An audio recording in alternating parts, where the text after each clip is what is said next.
Hello friends, good morning. आज के इस वीडियो में बात करते हैं कि भोजन के बाद दाहिने तरफ लेटा जाए या फिर बाएं तरफ लेटा जाए, किस तरफ लेटा जाए। साइंटिफिक तरीके से समझते हैं इस बात को कि शरीर के डाइजेशन में आसानी हो और पाचन ठीक से हो और बीमारियां उत्पन्न न हों। तो आज के पूरे वीडियो में यही हम लोग समझते हैं। वीडियो अंत तक देखिए, पूरी बात ठीक से समझ में आ जाएगी। तो देखिए, पूरी बात समझने से पहले आप यूँ समझ लीजिए कि जो लीवर है वो राइट साइड में होता है। जो दाहिना कंधा है उसी के जस्ट नीचे वाला जो पोर्शन दिख रहा है ना, इधर ही नीचे लीवर है, पसलियों के नीचे लीवर है। यानी दाहिने कंधे के नीचे पसलियां हैं, पसलियों के नीचे क्या है? लीवर है। लीवर के नीचे क्या है? गॉल ब्लैडर है। उसी गॉल ब्लैडर में बाइल इकट्ठा रहता है और उसी लीवर के जस्ट बगल में ही क्या है? स्टमक है, पेट है। तो इस तरह से बनावट है बॉडी की। और अगर आप बाएं तरफ लेटते हैं, यानी बायां जो कंधा है वो बिस्तर पर रहे और दाहिना कंधा बिस्तर से ऊपर रहे, यानी ऊपर की तरफ रहे, तो बाईं करवट लेटते हैं तो क्या होता है और दाईं करवट लेटते हैं तो क्या होता है, पूरी बात। तो देखिए, ये सिंपल सा बाईं ओर अगर आप लेटे हैं तो पेट है जो नीचे की तरफ रहेगा। तो इस तरफ से मान लीजिए मुंह है, इधर पूरा ओसोफेगस है, फिर आगे मुंह है, तो फूड सप्लीमेंट इधर से आता है, ऐसे ना फूड सप्लीमेंट आता है।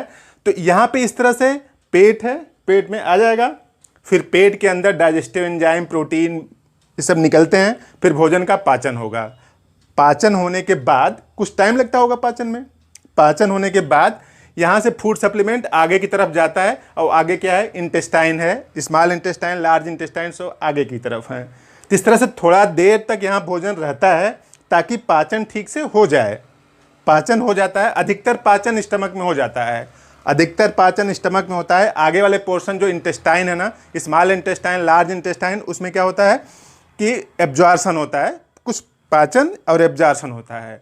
लेकिन सबसे अधिक पाचन किस में होता है? स्टमक में। तो यहाँ पे जब कुछ देर तक रहेगा तो पाचन हो जाएगा। अगर आप दाहिने तरफ लेटते हैं, मतलब दाहिना नीचे कंधा नीचे रहे और बायां कंधा ऊपर रहे, तो दिक्कत क्या होगी कि देखिए इस तरफ से होगा, तो फूड सप्लीमेंट इधर से जाएगा तो स्टमक में कुछ डाइजेशन होगा, लेकिन थोड़ी देर बाद ही ये आगे की तरफ बढ़ने लगेगा, इंटेस्टाइन में जाने लगेगा। तो जब यहाँ वाला काम इंटेस्टाइन में नहीं होगा, यहाँ वाला काम इंटेस्टाइन में इसलिए नहीं होगा कि आगे तरफ, इसके आगे का जो पाचन है ना, वो कैसा हो जाता है? बेसिक। मीडियम कैसा हो जाएगा? बेसिक। और स्टमक जो पेट में है, इसमें मीडियम कैसा रहता है? एसिडिक रहता है। तो सोचिए, जिस डाइजेशन को एसिडिक मीडियम में हो जाना चाहिए था, अगर वो नहीं हो पाया तो क्या वो बेसिक मीडियम में होगा? क्या नहीं। इसीलिए फूड सप्लीमेंट का कुछ देर तक यहाँ पे रुकना जरूरी है ताकि एसिडिक मीडियम में पाचन ठीक से हो जाए। उसके बाद इधर पेरिस्टाल्टिक मोशन होता रहता है, फूड सप्लीमेंट आगे की तरफ जाएगा, तो इसके आगे जो डाइजेशन होगा कैसा होगा? बेसिक होगा। तो इस तरह से बाएं तरफ लेटने से फ़ायदा है।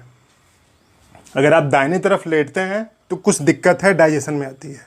डाइजेशन ठीक से नहीं हुआ तो उसका कंटेंट चला जाएगा बेसिक मीडियम में। जब बेसिक मीडियम में चला जाएगा तो न्यूट्रलाइजेशन होने के बाद बेसिक मीडियम हो जाएगा, तो उस मीडियम में वो एंजाइम एक्टिव नहीं रहेंगे, डाइजेशन नहीं होगा। अब कुछ और बात समझ लीजिए। देखिए, जब ही यहाँ से फूड सप्लीमेंट आगे पहुँचता है तो कहेंगे बेसिक मीडियम कैसे हो जाता है? बेसिक मीडियम इस तरह से हो जाता है कि यहीं पे लीवर है, क्योंकि आप बाएं तरफ लेटे हैं तो दाहिने तरफ तो लीवर ऊपर है ना, ऐसे इस तरह से यहाँ पे लीवर है, ऐसे ना लीवर है, और इसी के नीचे यहाँ पे गॉल ब्लैडर है, इस तरह से लगा हुआ। इसी गॉल ब्लैडर में से बाइल इकट्ठा होकर इधर आएगा, तब यहाँ पे मीडियम कैसा हो जाएगा? बेसिक हो जाएगा, न्यूट्रलाइजेशन हो जाएगा। तो न्यूट्रल हो जाएगा। तो जब न्यूट्रल हो जाएगा, क्योंकि इधर यहाँ का मीडियम कैसा है? बेसिक है। जब ही एसिडिक कंटेंट आएगा तो यहाँ पे क्या हो जाएगा? न्यूट्रल हो जाएगा। तो आगे के पाचन एब्जॉर्प्शन होगा। और अगर आप इस तरफ से लेटे हुए हैं तो लीवर नीचे की तरफ है। लीवर कहाँ पे है? नीचे की तरफ है, इस तरह से।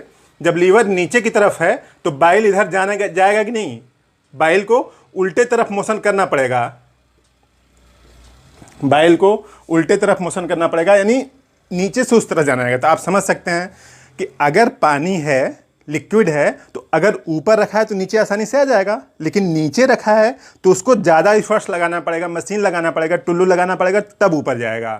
तो कहने का मतलब कि अगर आप दाहिनी तरफ लेटते हैं तो लीवर नीचे हो गया, लीवर नीचे हो गया तो गाल ब्लैडर भी नीचे हो गया, गाल ब्लैडर नीचे हो गया तो उसका बाइल तो अब ऊपर जाएगा ना, तो शरीर भेजती है।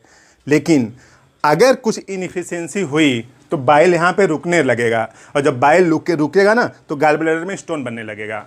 बाइल अगर रुका तो गाल ब्लैडर में स्टोन बनेगा। तो इस तरह से है कि अगर आप दाहिने तरफ लेटते हैं तो नुकसान है बॉडी को डाइजेशन में, और बाइल स्टोन बन सकता है। Gall bladder stone, gall bladder में जो स्टोन बनता है वो बाइल का रहता है। और अगर इस तरफ लेटते हैं तो फ़ायदा होता है, शरीर के हेल्प होती है डाइजेशन में। अब देखिए, जो लीवर और गाल ब्लैडर ऊपर की ओर है, अगर आप बाईं तरफ लेटते हैं तो यानी बाईं तरफ लेटने के दौरान जो लीवर है, ये लीवर है और एक गाल ब्लैडर है ऊपर की तरफ है, तो आसानी से बाइल आएगा, न्यूट्रलाइजेशन होगा, क्योंकि जो बाइल है वो कैसा है, वो बेसिक है। न्यूट्रलाइजेशन होगा तो कंटेंट न्यूट्रल हो जाएगा, तो इंटेस्टाइन में अच्छे से एब्जॉर्प्शन होगा। तो देखिए, लीवर गाल ब्लैडर ऊपर है तो बाइल आसानी से निकलेगा, पहली बात। और दूसरा बात, हार्ट नीचे की तरफ होता है। अगर आप ऐसे लेटे हैं ना, बाईं तरफ अगर आप लेटे हैं तो हार्ट झुका होता है बाईं तरफ, यानी नीचे की तरफ होगा। नीचे की तरफ होगा तो दूर से ब्लड इकट्ठा होकर आएगा हार्ट में, और हार्ट आसानी से पंप करेगा, तो पूरी बॉडी में पंप होता रहेगा। और हार्ट का ये रूल है कि अपने पास कुछ भी वो ब्लड नहीं रखता, जितना ब्लड आता है उतना भेज देता है। तो अगर इकट्ठा होने में आसानी है तो उसको डिस्ट्रीब्यूट करने में भी आसानी होगी। तो इस तरह से है कि हार्ट नीचे की ओर है तो ब्लड अच्छे से इकट्ठा होगा। और ख़ास बात, कंप्लीट न्यूट्रलाइजेशन के बाद भोज्य पदार्थ आंत में जाएगा, यानी यहाँ पे परफेक्ट न्यूट्रलाइजेशन होगा, क्योंकि जो बाइल आ रहा है ना वो कैसा है, बेसिक है, बाइल बेसिक है। तो कंप्लीट न्यूट्रलाइजेशन के बाद भोज्य पदार्थ आगे जाएगा तो डाइजेशन ठीक से होगा। अगर डाइजेशन ठीक से होगा तो फूड सप्लीमेंट अच्छे से एब्जॉर्ब होगा, और जब फूड सप्लीमेंट अच्छे से एब्जॉर्ब होगा तो बीमार होने की संभावना कम होती है। सुसलर साहब बोलते हैं कि जब भी बॉडी में मॉलिक्यूलर मोशन डिस्टर्ब होगा तो बीमार होने की संभावना बनती है। तो इस तरह से देखिए, इतने फ़ायदे हैं। फ़ायदे की अगर बात करें तो एसिडिटी और एसिड रिफ्लक्स नहीं होगा। एसिडिटी और एसिड रिफ्लक्स क्यों नहीं होगा? बहुत सीधी सी बात है कि पूरा का पूरा एसिड डाइजेशन में यूज हो गया। पूरा का पूरा एसिड डाइजेशन में अगर यूज हुआ तो कुछ बचा एसिड क्या? नहीं। जब एसिड नहीं बचाएगा तो ऊपर नहीं जाएगा ना। एसिडिक कंटेंट को ऊपर आने को क्या बोलते हैं? एसिड रिफ्लक्स ना। तो नहीं होगा।